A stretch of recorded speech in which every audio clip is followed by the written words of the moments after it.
So I'm taking less of a break in between these than I thought.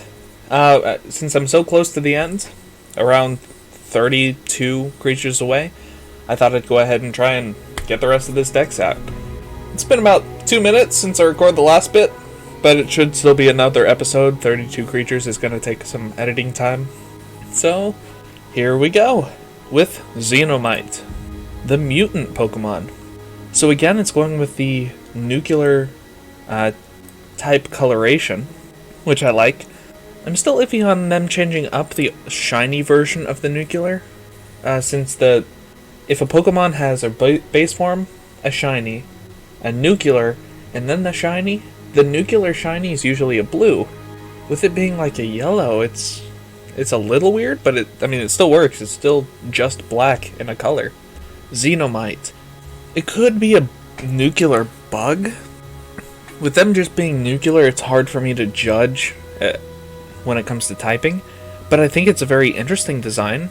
I like little flat creatures. I like a good spider. Oh, this one having 12 legs.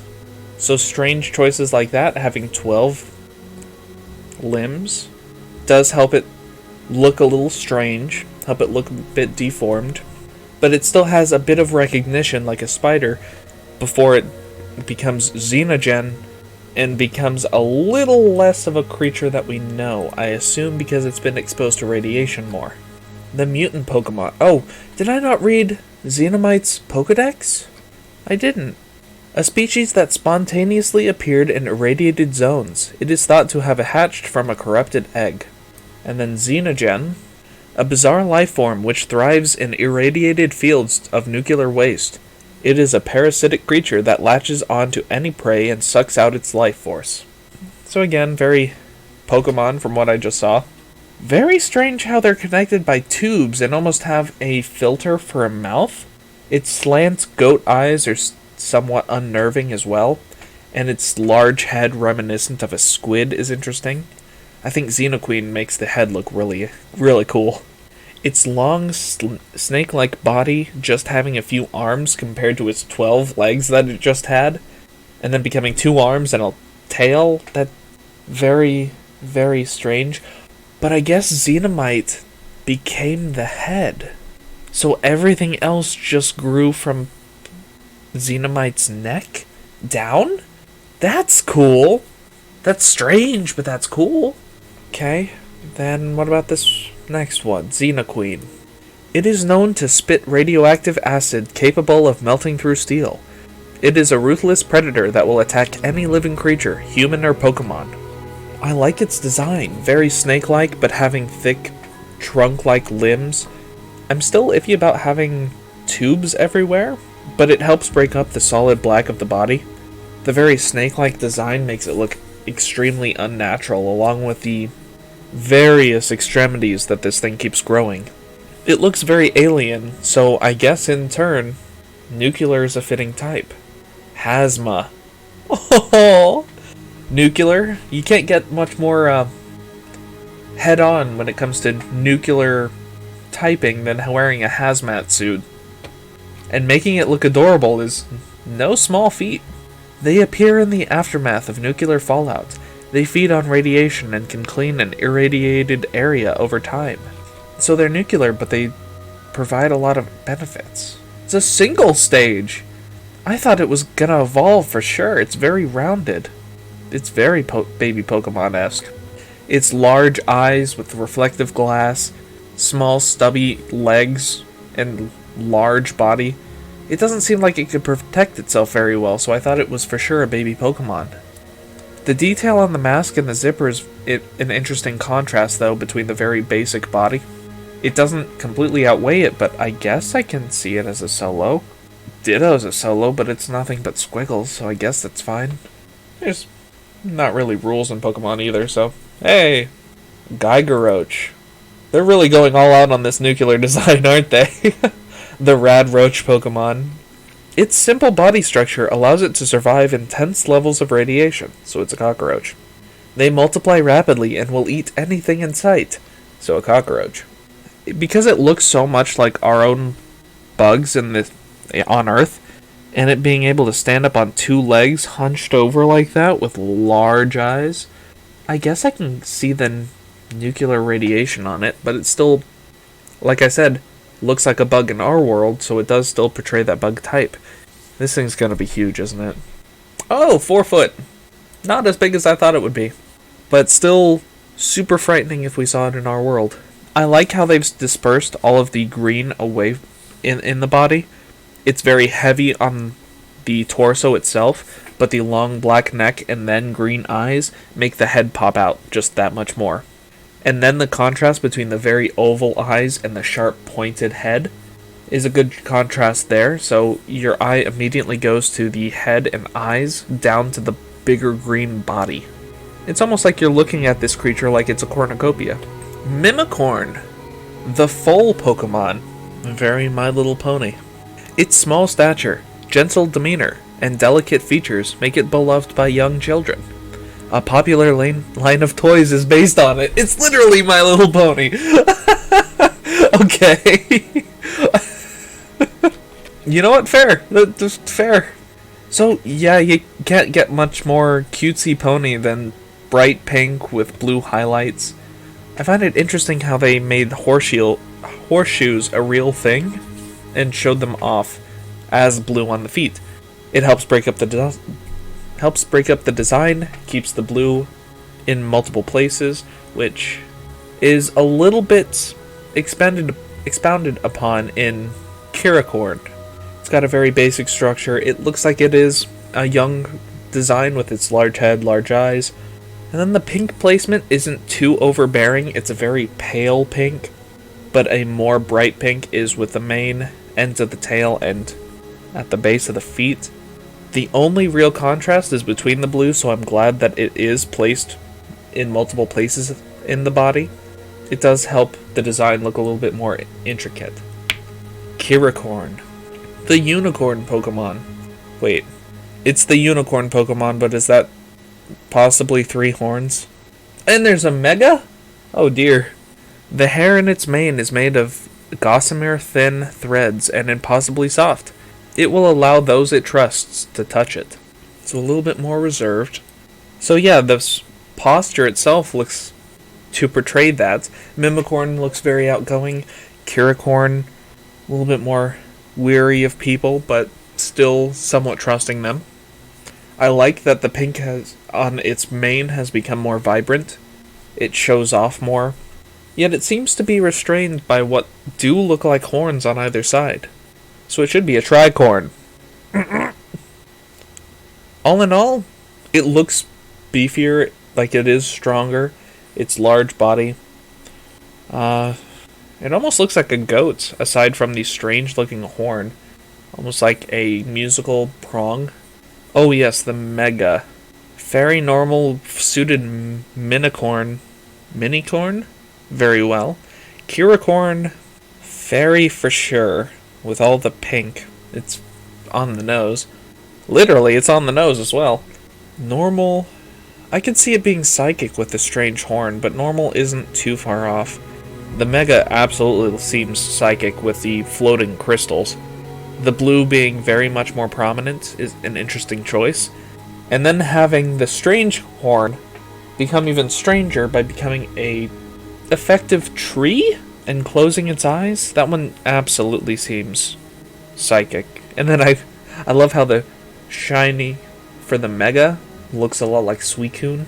But let's go see its split evolution, I guess. Oblivicorn, the Dark Horse Pokemon. Its powers are strongest at night when the moon is not visible. Only a veteran trainer can tame one well enough to ride it. Yeah, I get it, it's an edge boy. It does not have a Mega. I guess if Mega is supposed to be very friendship-based, it wouldn't. Oh, but its horns seem to be making wings as well. Probably just as an illusion to them, like they aren't functioning. But it creates a little bit of intrigue. Again, it looks older, stronger. The pink highlights have become a dark red on a red on a dark purple body with black eyes. It's a little bit plated, so I would guess more physical. Very dark. It's still a unicorn, and maybe Pegasus. so I could see it being very dark. It screams edge to me.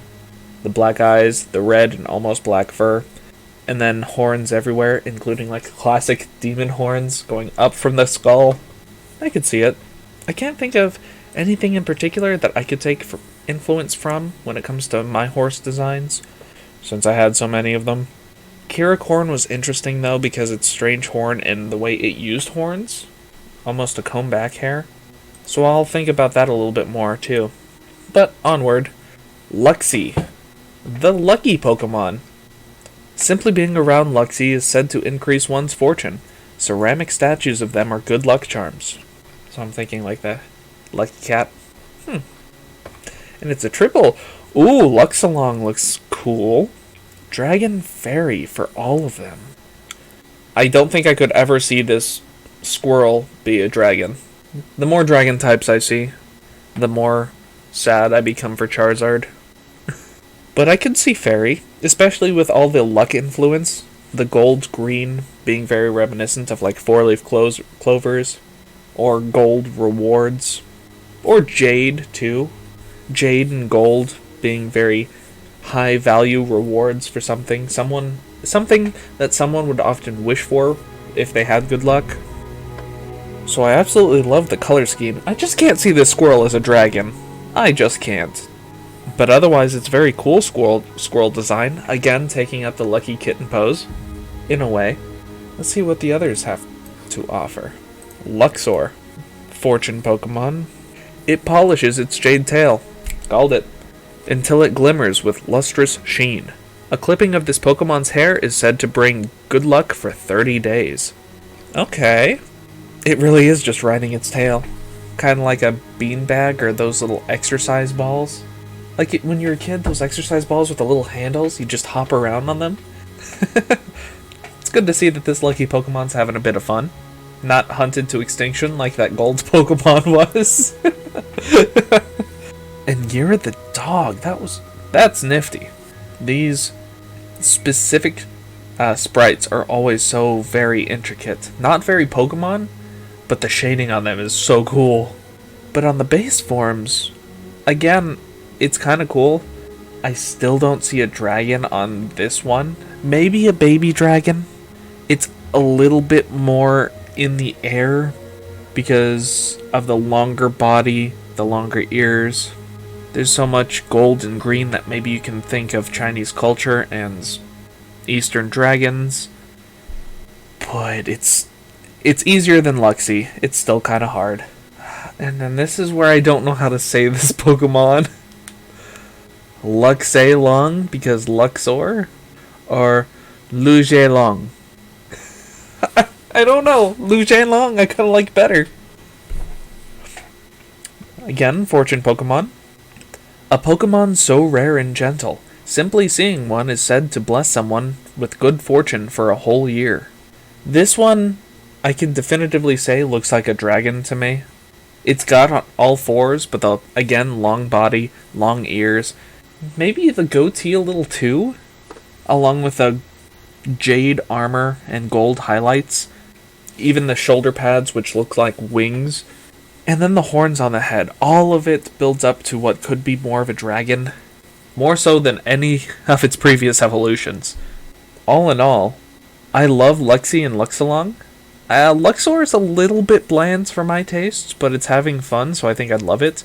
I would absolutely have one of this line on my team, though.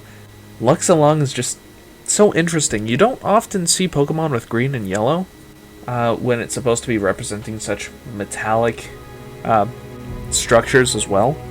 I mean, there's like Sunflora, but it's different when it's supposed to be a plant versus when it's supposed to be armor. It's pretty rad. And not in the radiation way. Praisapunk, the twin Pokemon. Psychic Electric, okay. A mysterious life form that emerged one day out of a computer. When it unites with its twin, its powers multiply exponentially. Okay, so Praisapunk and Neopunk are the twins. So, Psychic Electric, floating rock surrounded by electricity. I don't think it conveys the typing very... It's fine. It's perfect. It's strange how it's green, but with Psychic. I mean, I'll buy it. Green electric energy, let's go. It almost looks like Ghost 2, the way electricity and the rocks are forming down, but psychic electric works so much better. It's also very Daft Punk. Is that where the name comes from? Frazio. Yeah, so it's Daft Punk inspired. Oh, yeah, no, yeah. Hey, if you're making something creatively, what better way to use inspiration than other things that you like? You like it for a reason. Might as well use it. So Neopunk. A highly intelligent Pokemon capable of traveling through cyberspace. Found in pairs alongside its twin, Prazopunk. So pink, but still floating rocks and electricity, so very electric. I like how these two have different poses.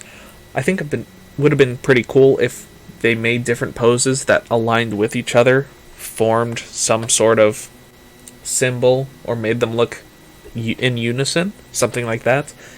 Judging by the two sprites as it is, I don't think they do that, but it's still something extra that could have been done to be cool, but it was completely unnecessary to do so. Sheebit, horned Pokemon. So again, like a jackalope? These Pokemon live in packs in mountainous regions. They will often headbutt each other in order to improve their strength. Oh, this is an interesting trio for sure. So, Sheebit. Oh, sheep. Okay. So, Sheep Rabbit. Very adorable looking. It looks pretty much exactly like a Pokemon rabbit would normally. But it with the horns and then with the twin tails, it alludes to what it's going to be in the future. While still being a cute, adorable little baby rabbit. The next ones are where it really gets interesting.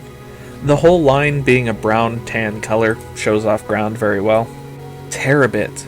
It uses its large, flexible tails to balance itself, while it deals a series of rapid kicks and punches to its opponent. Its highly sensitive ears can detect predators from very far away. I'm surprised it isn't fighting then. So this is where the design really starts to shine. Its twin tails growing to almost larger than the creature itself. It uses it almost like a kangaroo would a tail, but this one has two, so maybe the balance is insane. And it can put even more power into the tail. Its ears have grown too into more bulbous ends. Oh, okay, so this thing still doesn't have a mouth, which is kind of cute. Or it does have a...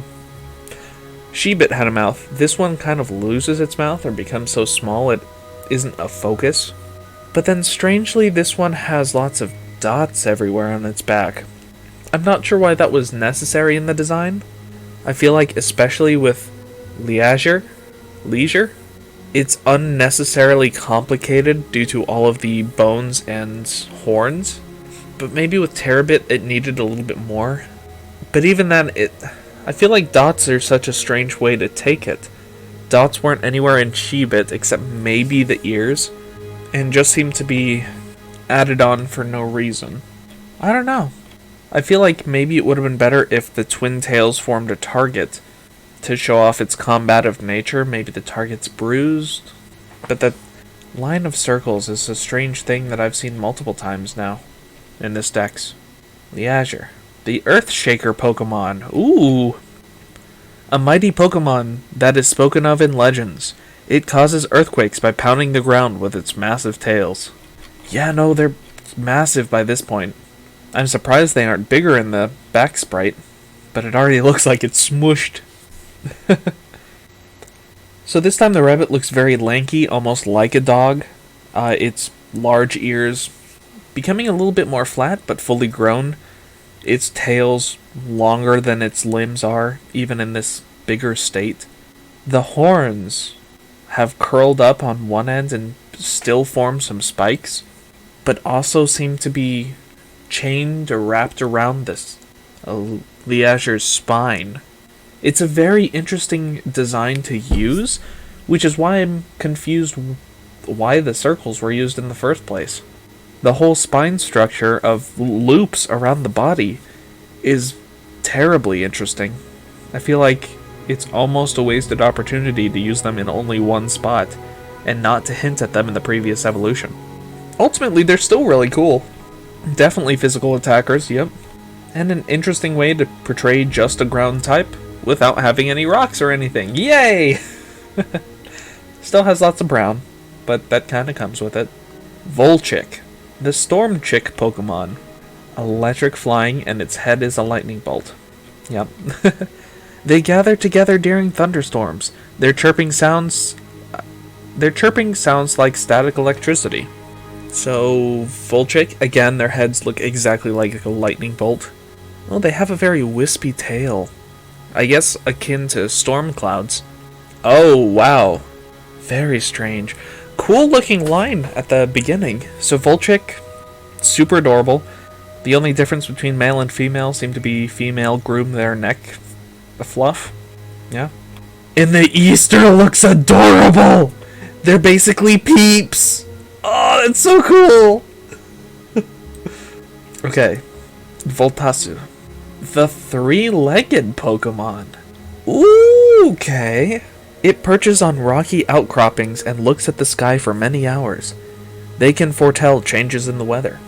I need to see the name inspiration. Voltasu seems to be inspired by something. Yatagarasu. I did not realize that Yatagarasu was a three-legged crow. I just know Yu-Gi-Oh! Oh. But still, a three-legged crow is an interesting idea.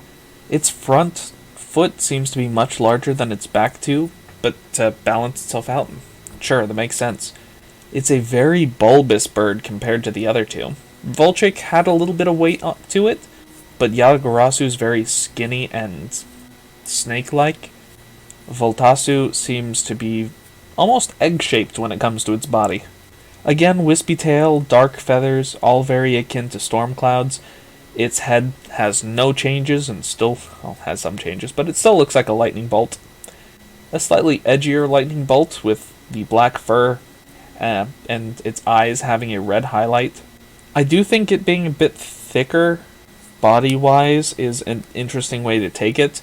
Its stubby wings not looking like it could carry it. But if it's going to have three legs, it would need to have a better body support. Oh, and I just realized that Volchick's design on its front is the third leg showing itself, but just on the surface level. That's a cool hint. That's a very cool way to take it. I also like how the Easter Voltasu looks so happy, prancing around. Yataka Ryu is an interesting one as well. Very dragon-like, which I'm glad it is a dragon Pokemon. A fearsome Pokemon told about in legends. It has the power to summon thunderstorms at will. Okay, that one's just kind of goofy. Yeah, so I'm glad that Voltasu is still a bird. It still very much is reminiscent of a bird, but Yataga Ryu is very serpent dragon-like. It's got long wings for a serpentine body, crested horns in the shape of a lightning bolt.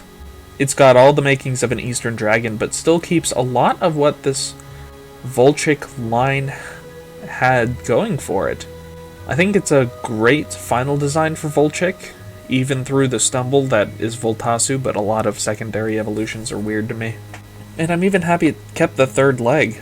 This one is still seemingly inspired by Yatagarasu, but so is Voltasu, so maybe the whole line is. Let me double check that. No, just Volt and Chick, but they hinted at Yatagarasu. So it's still very cool. Devimp. Oh, it looks like a Digimon, and I don't remember the one. Philangel. Oh, Devimp and Philangel, I already like it. A Pokemon that is said to come from a separate plane of existence. It is very curious about the world around it, and often gets into mischief as a result. I'm surprised it doesn't have an impish nature. Belliadon? Bro, I got a Belliadon after school, bro. I got a Belliadon right now. Okay, so Devimp. Yeah, I mean, it looks like an imp. It shares a lot of the same body type as Impidimp. A large head, little long arms. I'm surprised it doesn't have many claws.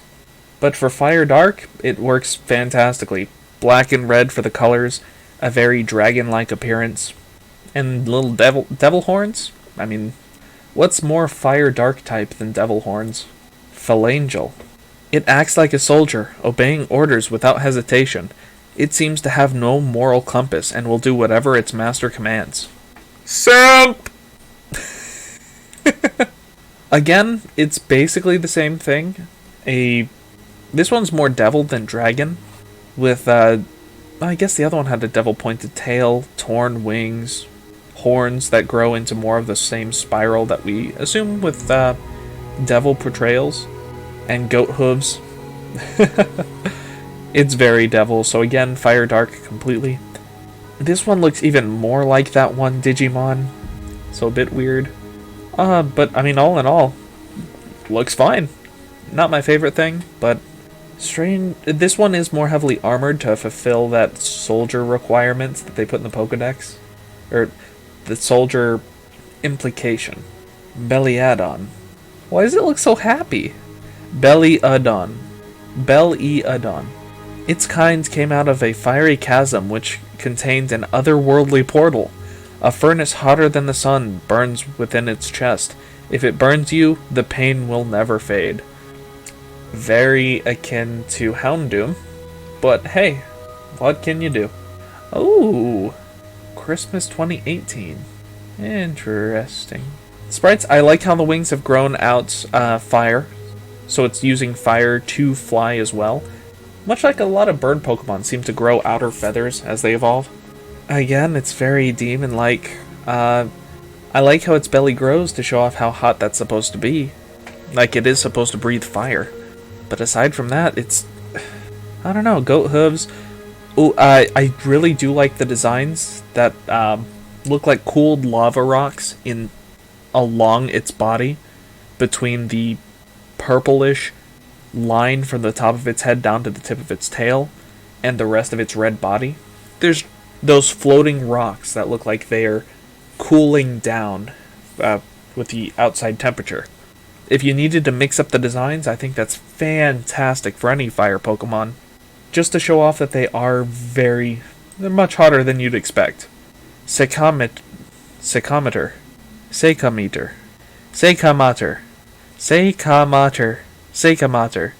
Why is this Pokemon so hard to say for me? The queen of all bugs in Tandor. She lurks deep within the Anthel, sleeping for a year in between broods. So this is the one Pokemon that I looked at super early on. Instead of a split evolution, this is a joint evolution? Kind of? Yeah, so that's what I thought. It's a base bug Pokemon that looks very big, very queen bug looking, that uses the colorations of all of the different Pokemon together as one.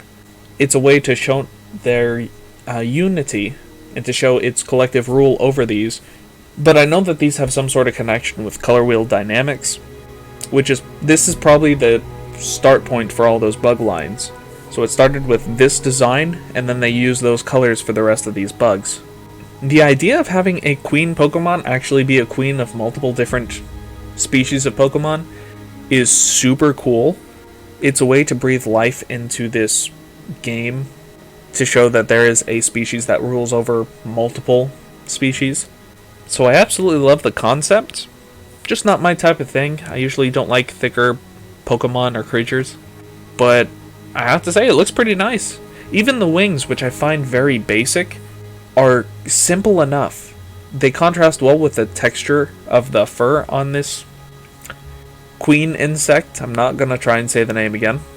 The wings are very simple. It's basically a shade of white with a tip of one color on it, which keeps the focus...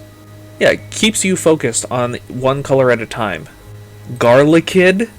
Oh my god. Oh my god, they jumped the shark. Grass fighting. Yes, it sure does.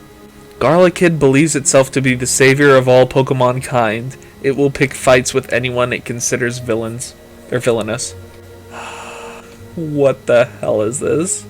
And it's One Punch Man. So they had to make a head of garlic. One Punch Man. Why does he have to be Saitama? Why did Garlickid have to exist?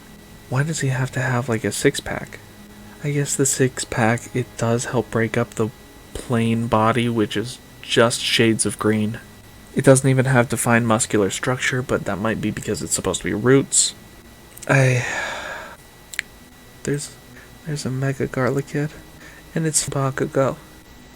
If it's supposed to be a superhero, I guess it's fine. I'm not upset. I'm just disappointed. It's not a bad design, it's just... It's not a bad design for what it is, but why is it? That's why I'm disappointed. Why is it? By Tatao. Sea Serpent Pokemon, Water Fire. Wait. Currently has not been released. Oh, so this is in production? Called the Boiling Wrath. Heat from its scales cause the water around it to boil. It attacks ships, melting the hull upon contact. So wait, a hot boy. Yeah, it looks like lava coming up through the creature. It's glowing insides on a very dark exterior. Interesting. I would have thought it was dragon fire if it wasn't for the fins having a mesh in between. Or, the horns having mesh in between them like fins. Aside from that, it could be like water dragon, but water fire works well with what seems to be superheated insides. Boitata. Okay. So a Brazilian legendary monster is its inspiration. That's very nice. I like how this seems to take inspiration from all sorts of different countries and cultures, but where is it located again? Where? But very cool design, really. I'm a sucker for serpent Pokemon. Its head helmet having different spikes that go out into fins looks immensely cool. It being dark with its glowing eyes looks super rad. And then having the white and the dark on the main body be separated by glowing red. Mwah! Mwah! Fantastic. Leviathan. Leviathan Pokemon. Ooh, okay. This seems to be the trio then. Called the Unstoppable Spear. The ice horn on its head can easily penetrate solid steel. It battles Baitatao and Krakenau for dominance over the seas. Okay, that's why it looks strange to me. There's no back sprite, but if it's not released, no wonder. A very threatening and action-filled pose. It's swimming towards its prey, mid-stride. The black and the white contrast super well, showing icy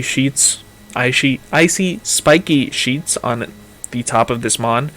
Absolutely shows water. It looks like a whale. It looks like an inverse killer whale, having the underside be completely black.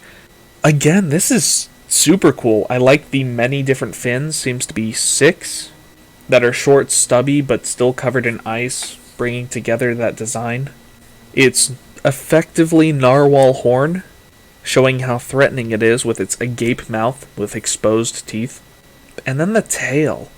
It's very bulbous as it is, but the design makes it look sharper and more deadly than it should be without sacrificing its utility. So I'm a huge fan of this one. This is... I don't think I'd have Baitatao. Well, I might have Baitatao on my team, but Leviathan is grade A. Krakenau looks weird so far. I'm unsure how I feel about that. Called the Inescapable Maelstrom. It causes massive whirlpools that drag everything, ships, Pokemon, and people alike, into its bottomless maw. It looks like a super villain, and it has an R on it, doesn't it? Does it have an R on it? Is that a skull? Is that supposed to be a skull on it, or a rocket? Oh, I can see the skull now. I thought it was supposed to be R for rocket. I guess that's better. Water Dark. It has a skull on its head, and not the usual kind. An imprinted skull. It also looks like it's basically wearing a giant cloak. Yeah, it portrays dark rather well with the dark color schemes, the glowing eyes, and it being an octopus, or kraken, portrays water very well. The purple, red, and yellow. I see what they're going for, I think. That kind of mesh. The red and yellow really pop against the black and the dark purple. Very villain colors to use black and red. I think it's just a bit too cliche for me. An angry octopus with a skull on its head. I don't know. It fits what it's trying to do very, very well. I think this is just going to be a case of I don't like the design, and I probably wouldn't come up with it. But that's what creativity does. It helps you create things that others might not think about. Lanthan. Oh, a Heatran trio? That's pretty cool. Lanthan being ground steel. Legends say that it helped form part of the Tandor region, along with its brothers Actan and Heatran. It placed metallic ores in the planet's crust. I don't know where it got those. A very heavy, thick boy. Its shoulders are balls of ore stuck in rock. Very on-the-nose design, but for what it is, I don't mind it. Its mouth and facial features are very much like Heatran's, with a large gaping jaw and eyes that show a heated belly. And its horns and spine, seemingly made out of metal, brings together the whole design with its metal toes, metal mouth, and heated ore pretty much everywhere. Not bad. Ground steel, especially with the rock decor, I think works well. Without that, I would think it'd be fire steel with all of it, so I think that the rocks and ore were necessary here just to make that distinction. I guess that's another way you can look at it. When I look at designs, you often have to... You take in everything that you can. So it might not be the typing might not be correct when you first look at it, but if you wanted to experiment with colorations, you can add specific cliches for typing inside the design, so that people can eventually understand why it is a specific type. If I wanted to make a purple and pink dark type mon, maybe I would add like lightning bolt glasses that are dark and on the inside so you can't see the eyes. Maybe something like that. I'm not sure why you'd want purple and pink on a dark electric Pokemon, but you can use the cliches to your own benefit. You don't have to rely on them, but you can use them to express your creativity more. And I think Lanthan does a great job at that. Actin. One of the legendary Pokemon that formed the Tandor region, it taught humans about the use of radioactive metals. So is this like the Hades of the trio? Ooh, very evil looking. It's dark purple, or dark blue, with lots of blades everywhere it can possibly fit blades. I think it's Fire Fairy. Nah, Dark Steel for sure. Heck, even the axe that forms on its tail looks like a bat. That's pretty cool. I'm a sucker for the long head shape too. Dialga's my favorite legendary for Gen 4. Partially because of the head, and I don't know why. Even the goat stuck in the fence god that Pokemon has. Not that bad because of the long head. A little weird. But I like how edgy this thing's supposed to be, even literally. The horns are just blades. It's got a blade basically through its chest, and blades at each of the end of its toes. It's very on the nose, and kind of alien looking. And then you have the striped sheets of metal that follow the vertebrae of this Pokemon. It's a great way to add a consistent design instead of just stripes, just reinforcing itself to be stronger too. It helps define the steel type. Steel Dark, absolutely perfect. And then even the nuclear forms are cool. Well, of course they are. Urane? Oh, Urane is a story-related Pokemon, so watch out. I'm about to read the Pokedex. Skip ahead if blah blah blah. A legendary Pokemon born in a nuclear disaster. It has to consume radioactive materials in order to function. Without them, it will enter a dormant state. Okay, so it literally is powered by that. Alpha, Beta, and Gamma forms. This feels very Zengarde. So you give it more and more and it builds up. Not too bad. It definitely reminds me of Ben 10. You can basically treat this as tertiary evolutions.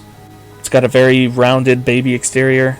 The other one builds up some bulk, not necessarily in limbs, but in weight and weightiness. Looks like it gets very defensive before becoming an all-out psychic battler. Its wings almost looking godly, or making it look godly. And I like how on all of its forms, the very top of its head is supposed to represent atoms.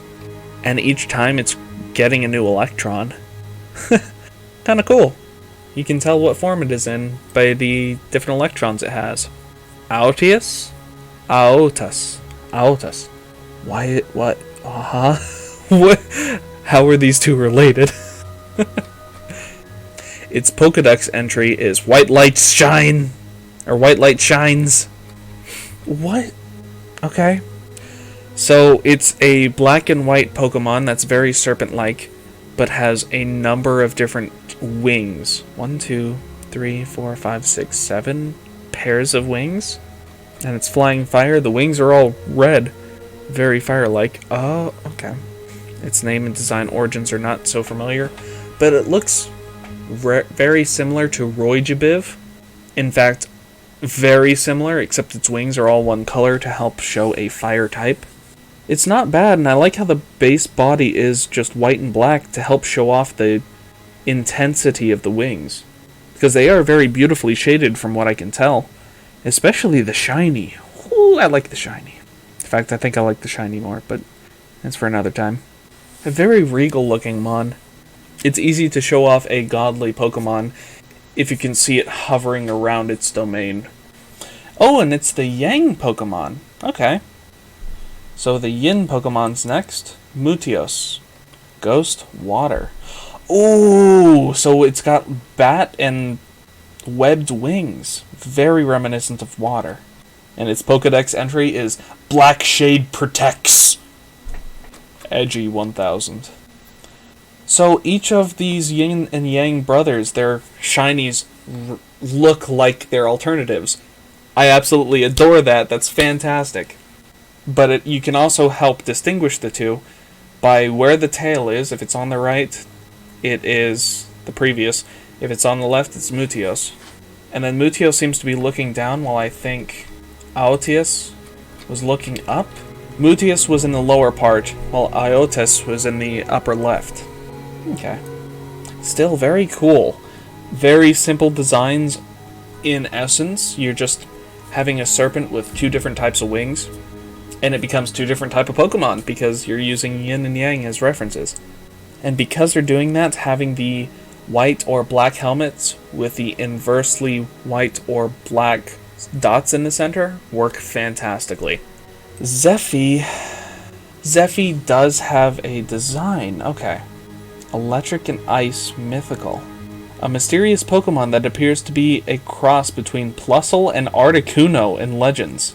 Plusle and Articuno. In Legends, it visited artists and gave them ideas for their next masterpiece.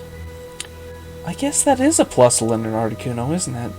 Yeah, once that's pointed out to me, that is all I see, and Electric Ice is purely fine. What the heck is even happening? Is there gonna be 3 mythical? 2? How'd you do that with Plusle and Minun? Separate the 3 birds? I guess you wouldn't do Zapdos. So Minun's gonna be Moltres? I don't know.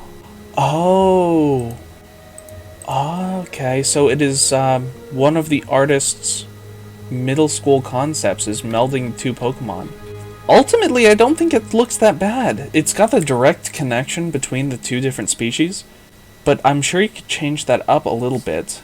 But honestly, I like it the way it is. The long fabric tail, along with a very fluffy body, it looks very cutesy. And inspiration Pokemon, huh? Okay. I swear I came up with my inspiration Pokemon before I realized this wasn't a thing. I don't think I came up with it first, but before I knew that this was a thing. I promise. Ultimately, yeah, very cutesy. I like it. It's definitely more anime than Plusle is, so there's that little difference. Makes it look more detailed, even in the pixel art. Well, that's been that, everybody. I hope you've enjoyed watching Pokemon Uranium. Like I said in the last video, I think I'll record, or I'll plan on recording like every few months, and then gradually releasing these in the intervening time. So, let's hope that it lasts for a good while. I don't remember how many episodes I have. I think either 5 or 6 at this point. But I hope you enjoyed. If you haven't seen my Pokemon Sage reaction, those are up. And sometime in the future, hopefully some other reaction. Just like last time, I think that I've learned a number of good things. Mostly just what people... There are different ways that people are creative, different ideas that people have. There are a number of designs that I wouldn't like if I made them myself. But if it's someone else's work, my thought process is, they like it, there's gotta be people who like it. And even if I don't like it, that doesn't mean it's bad. There is bad art. And a lot of it I make myself. So stay tuned for some of my designs, especially after looking at another Pokedex. We'll see how this goes. Thank you all for sticking around. I hope you enjoyed the decks. Go support Pokemon Uranium, and go support Sage while you're at it. As someone who works on a Pokemon game, it is very hard and oftentimes not as rewarding as you'd like it to be. But I feel like that's a lot of personal projects. Oh well. If you want to see my game or some of my designs, check description below. I am making Opposies, a love letter series.